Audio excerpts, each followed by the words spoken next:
اور یاد رکھیے رسول اکرم صلی اللہ علیہ وسلم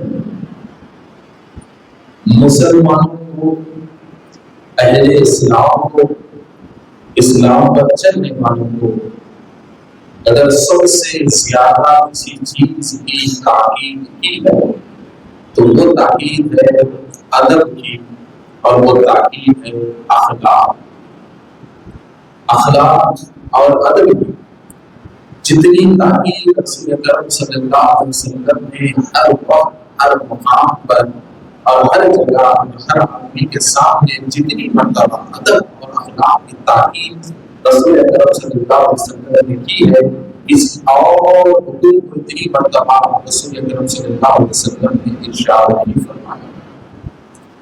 تو ادب اور اچھے اخلاق یہ ایک مسلمان کی پہچان ہے، بلکہ صرف مسلمان ہی نہیں بلکہ یہ حقیقت ہے کہ انسانیت پہچانی جاتی ہے اخلاق سے، اور انسان جانا جاتا ہے ادب سے۔ ایک انسان جانا جاتا ہے اس کے اٹھنے اور بیٹھنے کے طریقے سے، اس کے بولنے کے طریقے سے ایک انسان جانا جاتا ہے۔ اگر انسان کے پاس ادب نہیں ہے، انسان کے پاس اخلاق نہیں ہے، اور انسان کے پاس اٹھنے اور بیٹھنے کا طریقہ نہیں ہے، تو اگرچہ کہ وہ کتنا بھی بڑا مالدار ہوگا اور کتنے بھی بڑے پوزیشن پہ ہوگا، مگر اس کے برے اخلاق اور اس کی بے ادبی اسے لوگوں سے دور کرتے ہوئے چلی جاتی ہے، معاشرے سے دور کرتے ہوئے چلی جاتی ہے۔ تو انسان کے پاس ادب کی، اچھے اخلاق کی اور اٹھنے اور بیٹھنے کے اچھے طریقے کی ایک انسان کے پاس نہایت ہی ضرورت ہے، اس لیے کہ انسان کے اخلاق ہی اسے لوگوں سے جوڑتے ہیں، انسان کے اچھے اخلاق ہی اسے ایک دوسرے کو مضبوط کرواتے ہیں، انسان کے اچھے اخلاق اور اس کے پاس کے ادب ہی اس کے خاندان کے رشتوں کو باقی رکھتے ہیں، اور انسان کی زندگی کا ایک اچھا طریقہ اور اس کی زندگی کا ایک اچھا اصول ہی اس کے گھر کو سکون والا گھر بنا سکتا ہے، اور اس کے گھر کو بہترین برکت والا گھر بنا سکتا ہے۔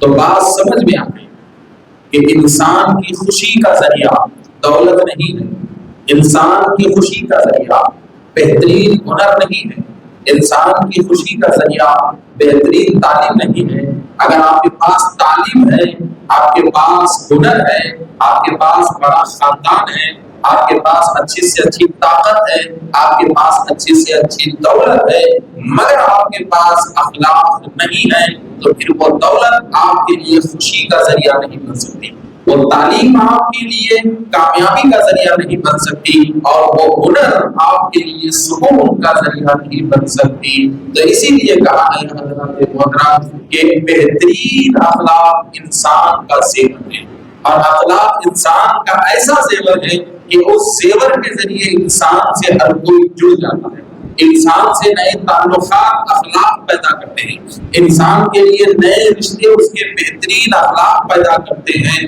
تو آج کے زمانے میں اگر ہم ماحول کو غور کر کے دیکھیں تو مسلمانوں میں خاص طور پہ نئی نسل میں اگر کسی چیز کی ہمیں کوئی کمی نظر آ رہی ہے تو وہ کمی ہے بڑے اور چھوٹے کا ادب، وہ کمی ہے اٹھنے اور بیٹھنے کا طریقہ، اور وہ کمی ہے اخلاق کی گراوٹ۔ اور یہ حقیقت ہے کہ آج کے زمانے میں، آج کے دور میں ہمارے معاشرے کی نئی نسل میں، نوجوانوں میں، ابھرتے ہوئے بچوں میں، ہوش سنبھالنے والے بچوں میں جتنی اخلاق کی گراوٹ مل رہی ہے، دوسرے اور کسی مذہب میں اتنی اخلاق کی گراوٹ ہرگز نہیں مل رہی ہے۔ آخر وجہ کیا ہے کہ ہمارے بچوں میں اخلاق کی اتنی گراوٹ کیوں آ رہی ہے؟ ہمارے بچوں کی زبان پر اتنی بد کلامیاں کیوں آ رہی ہیں؟ ہمارے بچے اتنے بیہودہ قسم کے کیوں ہو جا رہے ہیں؟ ہمارے بچے اتنے لاپرواہ کیوں ہو جا رہے ہیں؟ کبھی کسی نے غور کیا ہے؟ آج ہمارا بڑا المیہ یہی ہے کہ درد میں ہم روتے ہیں تکلیف پہ ہم روتے ہیں، اولاد کی نافرمانی پہ ہم شکوے کرتے ہیں، اولاد کی بد کلامی پہ ہم اپنے دوست کے سامنے، اپنے رشتہ داروں کے سامنے اولاد کی بے ادبی، اولاد کی بدتمیزی، اولاد کی بد کلامی پہ ایک دوسرے کے سامنے درد تو بیان کرتے ہیں، مگر آج تک کبھی کسی گھر کے بڑے نے یا کسی خاندان کے سرپرست نے یا کسی گھر کے ذمہ دار نے آج تک یہ کوشش نہیں کی کہ گھر کے بگڑتے ہوئے ماحول کو سنبھالا کیسا جائے، بچوں کی بگڑتی ہوئی زبان کو روکا کیسا جائے، ان کے بدلتے ہوئے ذہن کو ٹھکانے پر لگایا کیسے جائے، آج تک یہ کسی نے کوشش نہیں کی۔ اور جو لوگ کوشش کرنے کے لیے نکلے، جو لوگ کوشش کرنے کے لیے اٹھے اور جو لوگ ماحول کو بدلنے کے لیے اٹھے، تو ہماری آپس کی منافقت نے ان کی ہمت کو توڑ دیا، ہمارے آپس کے بڑے اور چھوٹے کے فرق نے ان کی ہمت کو روک دیا، اور درد مند بھی اپنے بھائیوں کی منافقت کی وجہ سے افسوس کی ہتھیلیاں ملتے ہوئے اپنے گھر میں بیٹھے ہوئے۔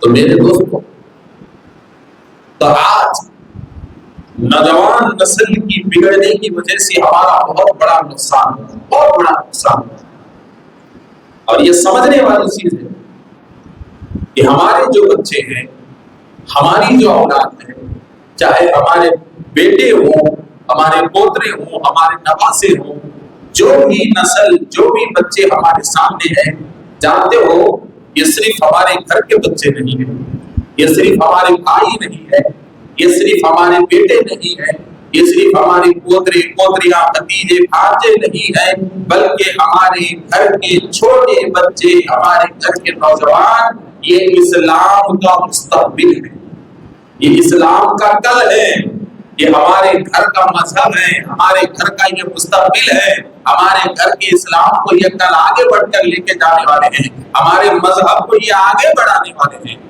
تو ذرا سوچنے اور سمجھنے کی بات ہے حضرات محترم، کہ اگر آج ہمارے نوجوانوں میں یہ حالت ہے، اگر آج ہمارا نوجوان حلال اور حرام کی تمیز سے واقف نہیں ہے، اگر آج ہمارا نوجوان اسلامی قوانین سے واقف نہیں ہے، اگر آج ہمارا نوجوان قرآن کی تعلیم سے واقف نہیں ہے، اگر آج ہمارا نوجوان بڑے اور چھوٹے کے ادب سے واقف نہیں ہے، اگر آج ہمارا نوجوان نماز، روزہ، زکات، حج کے مسائل سے واقف نہیں ہے، آج اگر ہمارا نوجوان بیوی کا حق، ماں کا حق، باپ کا حق، بہن کا حق، شوہر کا حق، ایسے چیزوں سے اگر آج ہمارا نوجوان واقف نہیں ہے، تو ذرا سوچئے کہ اس سے جو اولاد پیدا ہوگی وہ اولاد کتنی جاہل پیدا ہوگی، اس سے جو اولاد پیدا ہوگی وہ اولاد اسلام سے کتنے دور چلے جائے گی، اور ماں باپ کی ناواقفی کا اور ماں باپ کی اسلام سے دوری کا، ماں باپ کی اسلام سے اجنبیت کا، اس کی آنے والی نسل پہ کتنا بڑا فرق پڑے گا،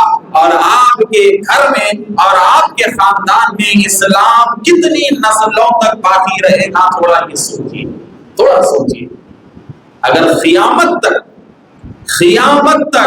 اگر اپنے خاندانوں میں اسلام کو باقی رکھنا ہے، سور بھوکنے تک اپنے خاندانوں میں اسلام کو باقی رکھنا ہے، اور اپنے حسب اور نسب کی چین کو پوری طہارت کے ساتھ، اسلامی پاکیزگی کے ساتھ چلانا ہے، تو بھی ضرورت ہے کہ آج کی نسل کو ہم مکمل طور پہ مسلمان بنائیں، آج کی نسل کو ہم مکمل طور پہ مسلمان بنائیں، اس لیے کہ میرے دوستو، آج کی جو نسل ہمارے گھروں میں ہے، وہ نام کے عبد الرحمن ہے، وہ نام کے عبد القیوم ہے، وہ نام کے عبد الغفور ہے، مگر آج کی ہماری نسل مکمل طور پہ مسلمان نہیں، ہرگز مسلمان نہیں ہے، انہیں مسلمان بنانے کی ضرورت ہے۔ آج کے 20 سالہ نوجوانوں کو مکمل طور پہ مسلمان بنانے کی ضرورت ہے، آج کے 30 سالہ نوجوانوں کو مکمل طور پہ مسلمان بنانے کی ضرورت ہے۔ اور ایک چیز یاد رکھیے، دنیا کی کوئی تعلیم آپ کو اخلاق نہیں سکھا سکتی، ہرگز نہیں سکھا سکتی، اور اخلاق کی کتنی بڑی اہمیت ہے آپ کو معلوم ہے، کتنی بڑی اہمیت۔ سب سے پہلے ایک چیز سنیے کہ ایک انسان کی اہمیت کیا ہے۔ پہلی چیز تو ہمارے پاس انسان کی اہمیت نہیں، ایک انسان کی اہمیت کیا ہے اور اس کی جان کی اہمیت کیا ہے، سنیے آپ۔ آپ کو ایک مثال دیتا ہوں.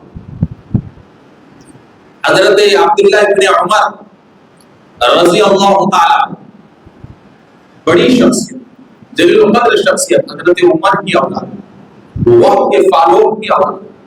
یہ معمولی شخصیت نہیں ہے، اسلام میں یہ بہت بڑی شخصیت گزری ہے حضرت عبداللہ ابن عمر رضی اللہ تعالی. تو میرے دوستو، حضرت عبداللہ ابن عمر رضی اللہ تعالیٰ عنہ صحن کعبہ میں ٹھہرے ہوئے ہیں اور کعبۃ اللہ کو دیکھ رہے ہیں کہ لوگ کعبے کے طواف میں مشغول ہیں.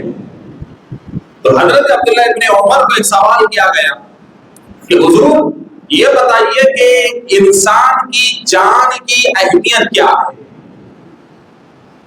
ایک انسان کی دوسرے انسان کے سامنے اس کی جان کی اہمیت کیا ہے؟ اس کے خون کی اہمیت کیا ہے؟ انسان کی جان کی اہمیت کیا ہے؟ تو آپ کو پتا ہے کہ انسان کی جان کی اہمیت کتنی بڑی ہے. حضرت عبداللہ ابن عمر کعبے کی طرف دیکھتے ہیں اور کعبے کو دیکھ کر آپ آواز سے بلند کہتے ہیں کہ اے کعبۃ اللہ سن لے، بے شک تیری عظمت پوری دنیا میں بہت بڑی ہے، تیری رحمت پوری دنیا میں بہت بڑی ہے، تیری حرمت پوری دنیا میں بہت بڑی ہے. تجھ سے بڑی حرمت اور تجھ سے بڑی عظمت اس زمین پر نہیں ہے، مگر اللہ کے پاس انسان کی جان کی اہمیت کعبے کی حرمت سے بھی بہت بڑی ہے. اللہ کے پاس انسان کی جان کی اہمیت کعبے کے عظمت سے بھی بہت بڑی ہے. تو اتنی بڑی حرمت اللہ کے پاس انسان کی جان کی ہے کہ کعبے سے بھی بڑی حرمت انسان کے جان کی ہے. اور ذرا سوچیے میرے دوستو، کیا ایک دوسرے کے پاس ہماری جانوں کا آج پاس و لحاظ ہے؟ کیا ایک دوسرے کے پاس آج ہمارے جسموں کا پاس و لحاظ ہے؟ کیا ایک دوسرے کے پاس آج ہمارے اٹھنے اور بیٹھنے کا، ہماری تکلیف کا، ہمارے دکھ کا، ہمارے درد کا آج کیا ہمارے پاس پاس و لحاظ ہے؟ ہرگز نہیں ہے میرے دوست. آج نہ ہماری جانوں کی قدر ایک دوسرے کے پاس ہے، نہ ہماری بیماریوں کی قدر ایک دوسرے کے پاس ہے، نہ ہماری تکلیفوں کی قدر ایک دوسرے کے پاس ہے. تو کبھی سوچا ہے آخر وجہ کیا ہے؟ غلطی ہم سے کہاں ہوئی؟ کہاں ہوئی غلطی ہم سے اور کہاں ہم سے کوتاہی ہوئی؟ اور پھر دیکھیے ہماری آپس کی محفل، دیکھیے کہ ہماری آپس کی محفلیں کتنی خطرناک ہو چکی ہیں، کتنی خطرناک ہو چکی ہے کہ ایک زمانہ تھا کہ اگر بابا اور چچا اگر کسی محفل میں بیٹھے ہوئے رہتے تھے تو اولاد وہاں سے گزرتی نہیں تھی، اولاد وہاں سے گزرتی نہیں تھی. مگر آج کا دور کتنا خطرناک ہے کہ آج کا دور اتنا گر چکا ہے کہ آج اولاد ادب اور اخلاق کے گڑھے میں اتنی خطرناک جا چکی ہے کہ باپ کرسی پہ بیٹھا ہوا ہے اور باپ عمر کے 80 سال کے قریب جا چکا ہے اور نوجوان اولاد باپ کے سامنے کرسی ڈال کر ٹانگ پہ ٹانگ ڈال کر پیروں کو ہلاتے ہوئے بیٹھتے ہیں. اور باپ کے بڑھاپے کو جوان اولاد کمزوری سمجھتی ہے. باپ جب بوڑھا ہو جاتا ہے تو یہ جوان اولاد سمجھتی ہے کہ باپ عقل سے محروم ہو چکا ہے. باپ جب بوڑھا ہو چکا ہے تو یہ جوان اولاد سمجھتی ہے کہ یہ کسی قسم کے مشورے کے قابل نہیں رہا. باپ جب بوڑھا ہو گیا تو یہ جوان اولاد سمجھتی ہے کہ اب یہ کسی قسم کی نمائندگی کی قابل نہیں رہا ہے. مگر اس اولاد کو نہیں معلوم ہے کہ میرے باپ نے اگر اپنے بالوں کو سفید کیا ہے تو ہزاروں تجربوں کو دیکھنے کے بعد میرے باپ کے بال سفید ہوئے ہیں. یہ اولاد سمجھنے کو تیار نہیں ہے.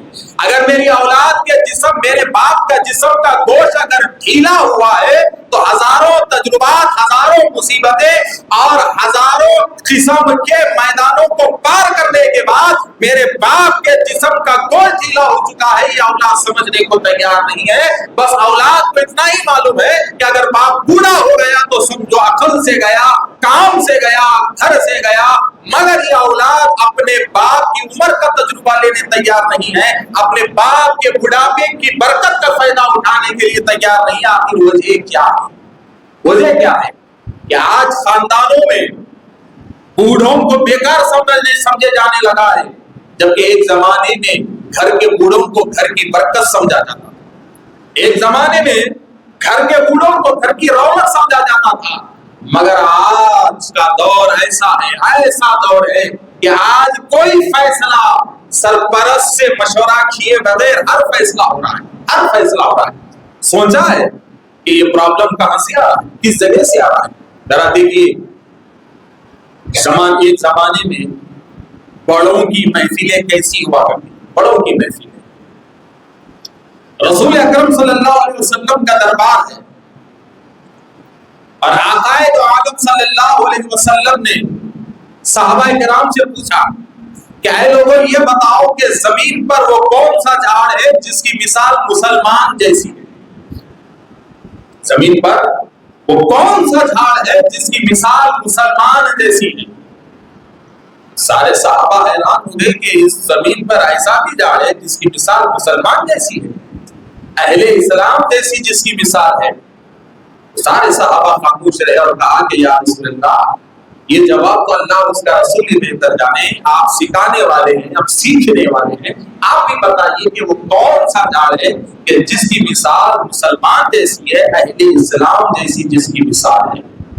تو رسول اللہ صلی اللہ علیہ وسلم نے فرمایا کہ وہ کھجور کا جھاڑ ہے, وہ کھجور کا جھاڑ ہے جس کی مثال مسلمان جیسی ہے, جس کی مثال اہل اسلام جیسی ہے. تو ذرا دیکھیے, اس کی تشریح بہت لمبی ہے, پھر کبھی کروں گا, مگر بات یہاں سمجھانے کی وجہ یہ ہے کہ اس محفل میں بچے بھی تھے. ان میں سے ایک بچہ حضرت عمر کے بیٹے بھی تھے. حضرت عمر کے بیٹے جب اس محفل سے اٹھے اور اپنے والد کے پاس گئے اور والد کے پاس جا کر کہا کہ ابا جان, جب رسول اللہ صلی اللہ علیہ وسلم نے یہ سوال کیا تو اس کا جواب مجھے معلوم تھا مگر میں نے نہیں دیا. تو حضرت عمر نے پوچھا بیٹے دے دیتے تو رسول اللہ خوش ہو جاتے. تو حضرت عمر کے بیٹے نے کہا کہ ابا جان, محفل میں بڑے بڑے لوگ بیٹھے ہوئے تھے, آپ کے سارے دوست اس محفل میں بیٹھے ہوئے تھے, جب سارے جواب نہ دے سکے تو میں تو بچہ ہوں, اگر میں اٹھ کے جواب دے دیتا تو ان کو شرمندگی ہوتی, تو بڑوں کو شرمندگی سے بچانے کے لیے میں نے اس کا جواب نہیں دیا. تو حضرت عمر نے کہا کہ بیٹے شاباش, تمہارا جواب نہ دینا, جواب دینے سے بھی تمہارا جواب نہ دینا یہ بہت بہتر ہے تمہارے جواب دینے سے. تم نے جواب نہ دے کر سب سے بڑا کام کیا ہے. اگر تم جواب دے دیتے تو تمہیں ثواب کم ملتا, جتنا ثواب تمہیں بڑوں کے احترام میں اللہ نے دیا ہے, جتنا ثواب تمہیں بڑوں کے ادب میں اللہ نے دیا ہے. تو الغرض کے حضرات مطلب یہ بڑوں کی محفلیں ایسی ہوتی تھی کہ اگر محفل میں چھوٹے کو اگر کوئی جواب بھی آتا اور بڑے کو جواب نہ آتا تو چھوٹا بڑے کی عزت اور بڑے کے احترام میں خاموش بیٹھ جاتا. مگر آج کیا ہے, آج بڑوں کو مشوروں سے روک دیا جا رہا ہے, آج بڑوں کو مشورے سے روک دیا جاتا ہے اور کہا جاتا ہے کہ تم خاموش بیٹھو, تمہیں کیا معلوم ہے, تم خاموش بیٹھو, تم کیا دنیا کو دیکھے.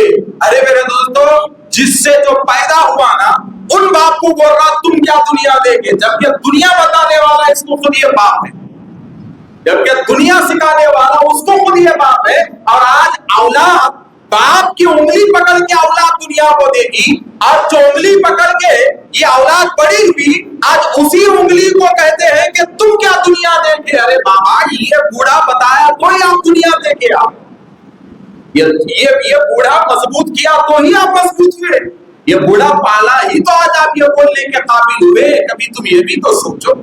تو پھر ذرا دیکھیے میرے دوستوں کہ وہ دور کی محفلیں کیسی تھیں, وہ دور میں ایک دوسرے کے تعلق سے درد کیسا تھا, اس دور میں ایک دوسرے کے تعلق سے درد کیسا تھا, بلکہ اس زمانے میں قوم کا درد کیسا تھا. ذرا دیکھیے, یہ تو باتیں خاندان کی ہے, مگر قوم کا درد, قوم کا, میں صرف مسلمان نہیں کہہ رہا ہوں, قوم کا درد اس زمانے میں کیسا تھا, انسانیت کا خیال اس زمانے میں کیسا تھا. ذرا دیکھیے میرے بھائی, حضرت عمر فاروق رضی اللہ تعالیٰ عنہ امیر المومنین ہیں, آپ کے دربار میں ایک اتفاقی قتل کا کیس آیا, یعنی اتفاقی طور پہ قتل ہو گیا, چاہ کے قتل نہیں ہوا, پلاننگ سے قتل نہیں ہوا, اتفاقی طور پہ قتل ہوا.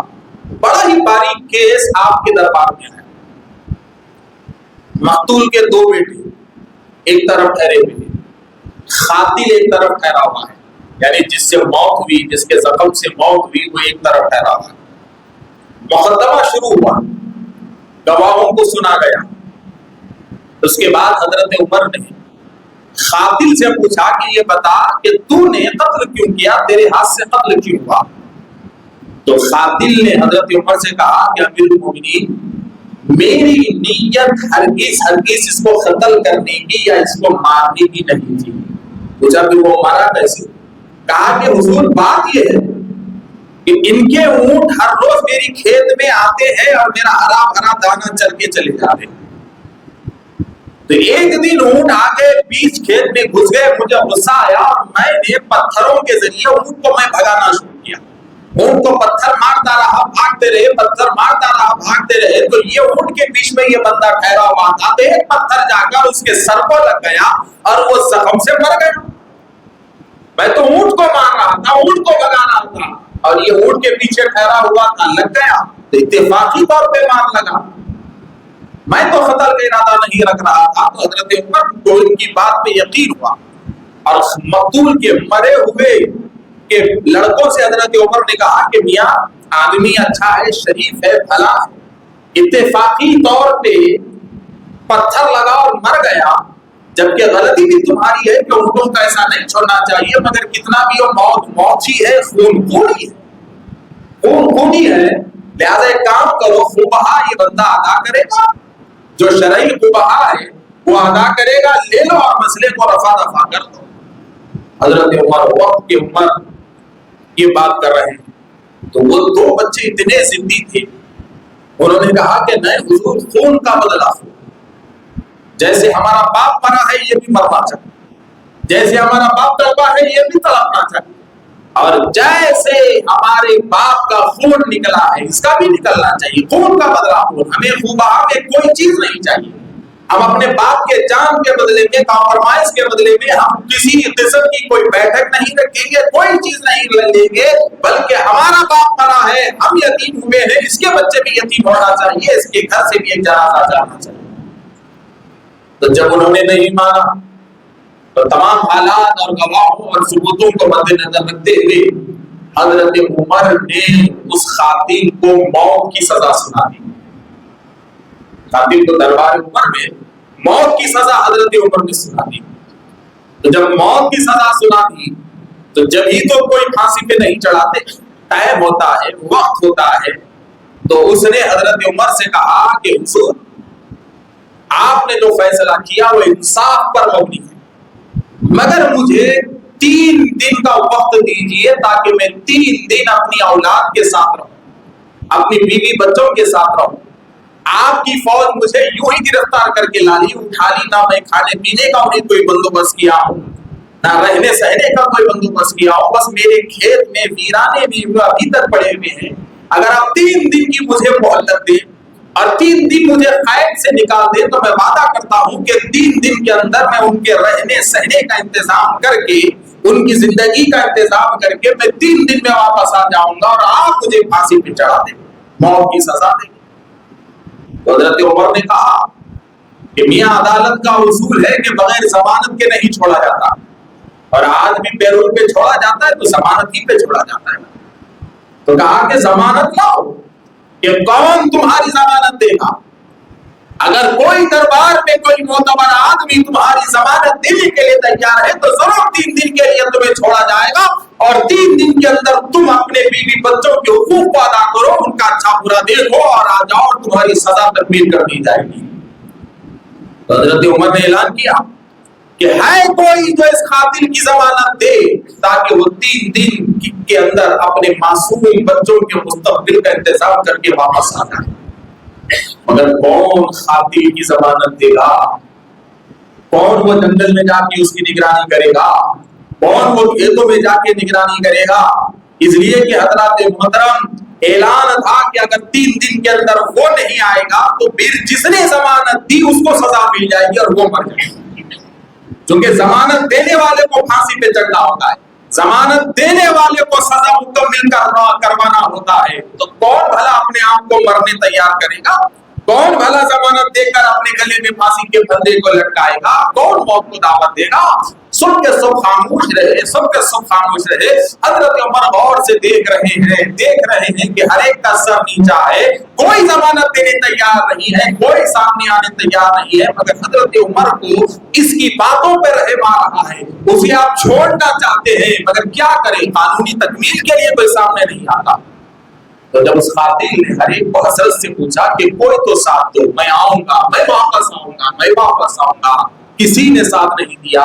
تو اسی دربار میں مشہور صحابی رسول حضرت ابو ذر غفاری رضی اللہ تعالیٰ عنہ تھے۔ حضرت ابو ذر غفاری ٹھہرے اور کہا کہ اے امیر المومنین، میں ان کا اس کی ضمانت دیتا ہوں، 3 دن میں اسے لے جاؤں گا، اور 3 دن کے بعد میری ذمہ داری ہے کہ اس قاتل کو لا کر میں آپ کے سامنے ٹھہرا کروں گا۔ اگر یہ قاتل 3 دن کے اندر نہیں آیا تو میرا آپ ابو ذر کو سزائے موت دے سکتے ہیں، آپ مجھے سزا دے سکتے ہیں۔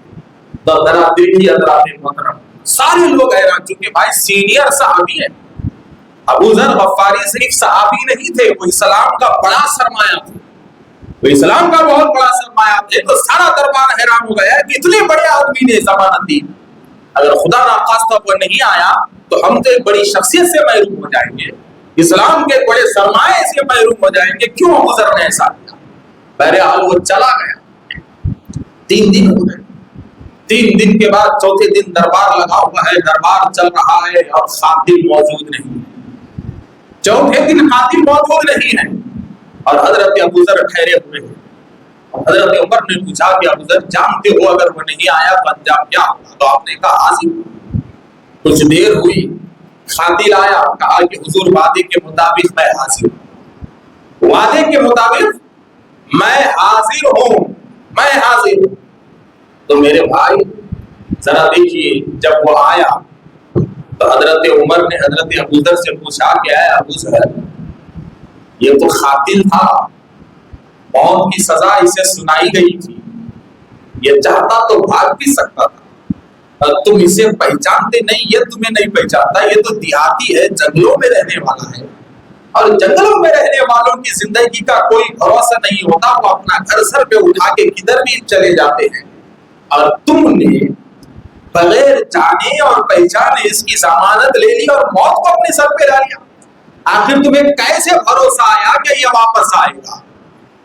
تو حضرت ابو ذر نے کہا کہ اے امیر المومنین، میں اسے جانتا بھی نہیں، پہچانتا بھی نہیں، مگر میں نے دیکھا کہ یہ بھرے دربار میں لوگوں کو مانگتے ہوئے پھر رہا ہے، کوئی اسے مدد کرنے کے لیے تیار نہیں ہے، میں نے صرف اور صرف اس لیے اس کی ضمانت لے لی تاکہ دنیا یہ نہ سمجھے کہ انسانیت مر چکی ہے، دنیا یہ نہ سمجھے کہ انسانیت مر چکی ہے، میں نے صرف اور صرف انسانیت کو، ہمدردی کو، رحم و کرم کو زندہ رکھنے کے لیے اس کی ضمانت لی ہے، ورنہ کسی اور وجہ سے میں نے اس کی ضمانت نہیں دی، ہرگز اس کی ضمانت نہیں دی۔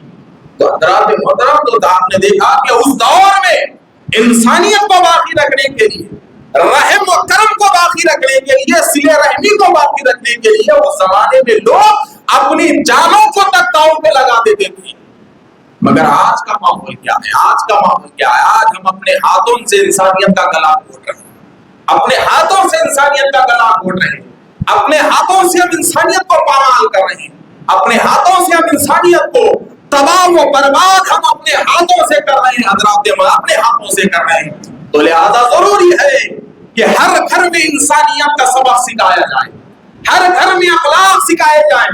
اگر آپ جانتے ہیں اخلاق آتے کہاں سے ہیں، آتے کہاں سے ہیں، تو میرے دوستو یہ حقیقت ہے، یہ حقیقت ہے کہ آج اعلیٰ تعلیم کی چکر میں، اعلیٰ تعلیم کی چکر میں، اچھے سے اچھا پڑھانے کی چکر میں، زمانے کے دور میں، زمانے کے مقابلے میں آج ہم اپنی اولاد کو اتنا مصروف کر دیے، اتنا مصروف کر دیے، اتنا مصروف کر دیے کہ آج ہم نے اپنے بچے کو موقع ہی نہیں دیا مسلمان بننے کا۔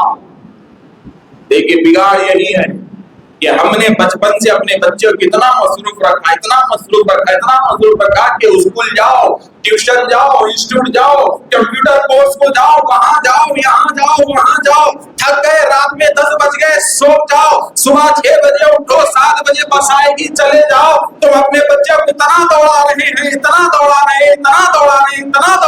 ہیں کہ بچے کو نہ تو اخلاق سیکھنے کا وقت ہے، نہ تو بچے کو طہارت سیکھنے کا وقت ہے، نہ تو بچے کو اسلام سیکھنے کا وقت ہے، نہ تو بچے کو نماز سیکھنے کا وقت ہے، نہ تو بچے کو تمیز سیکھنے کا وقت ہے، نہ تو بچے کو وضو سیکھنے کا وقت ہے۔ تو یاد رکھو حضرات محترم، دنیا کی کوئی یونیورسٹی اخلاق نہ تو سکھائی ہے نہ سکھانے والی ہے، دنیا کی کا کوئی کالج تہذیب نہ تو سکھایا ہے نہ تو سکھانے والا ہے، دنیا کا کوئی ہنر اخلاق نہ تو بتایا ہے نہ تو بتانے والا ہے، دنیا کا کوئی عہدہ اخلاق نہ تو سکھایا ہے نہ تو سکھانے والا ہے۔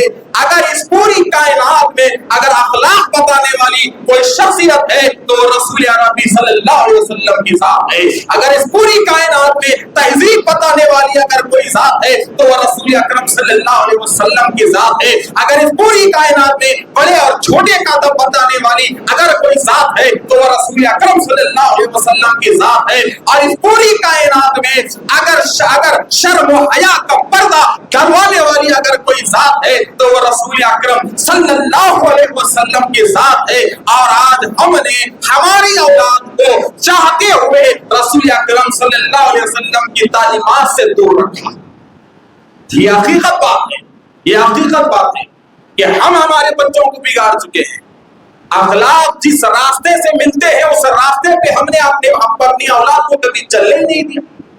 شرم و حیا جس راستے پہ ملتی ہے اس راستے پہ ہم نے اپنی اولاد کو چلنے ہی نہیں دیا۔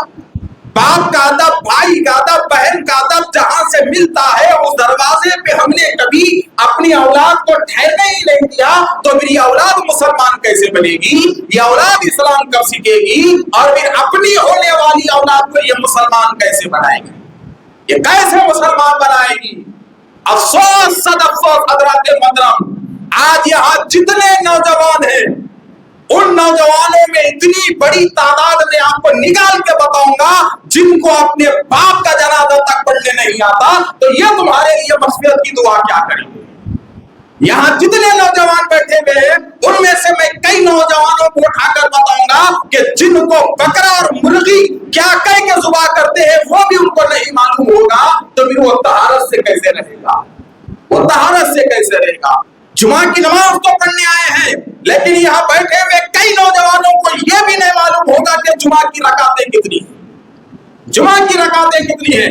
بلکہ سب سے بڑی بات تو میں یہ کہوں گا کہ اگر آپ کو 5 بیٹے ہیں تو آپ کے گھر کے 4 بیٹوں کو آج کی تاریخ میں قرآن پڑھنے نہیں آتا۔ یہ حقیقت ہے، 4 بیٹے ہیں، 5 بیٹے ہیں تو 4 بیٹوں کو آج کی تاریخ میں قرآن پڑھنے نہیں آتا، ہر کس قرآن پڑھنے نہیں آتا۔ اور بلکہ افسوس افسوس افسوس کہ آج کی دلہنوں میں سے 55% دلہنیں ایسی ہیں جنہیں قرآن پڑھنے نہیں آتا۔ 55% دلہنوں کو قرآن پڑھنے نہیں آتا۔ تو یہ معاشرے کو گرایا کس نے ہے؟ یہ معاشرے کو تباہ کس نے کیا ہے؟ یہ معاشرے کو برباد کس نے کیا ہے؟ ہم نے کیا ہے، ہم نے کیا ہے۔ ہم نے ایسا شیڈول ہماری اولاد کو دیا ہے کہ ہماری اولاد کبھی قرآن کی طرف نہیں گئی، کبھی حدیث کی طرف نہیں گئی، کبھی مسجد کی طرف نہیں گئی، اور ہم نے اپنی اولاد کو زندگی میں وہ فرصت ہی نہیں دی، تو وہ کیسے اخلاق کو سیکھے گی؟ وہ کیسے اخلاق کو سیکھے گی؟ تو انشاءاللہ تبارک و تعالی اخلاق کو سیکھنے کے لیے ایک ٹائمنگ کی ضرورت ہوتی ہے، ایک وقت کی ضرورت ہوتی ہے، ایک ماحول کی ضرورت ہوتی ہے۔ تو یہ ماحول کیسے بنانا چاہیے، کس طریقے سے بنانا چاہیے، اور برائیوں سے بچنے کا راستہ کیسا ہے، وہ ہم آنے والے جمعہ بات کریں گے۔ سنت ادا فرمائیں۔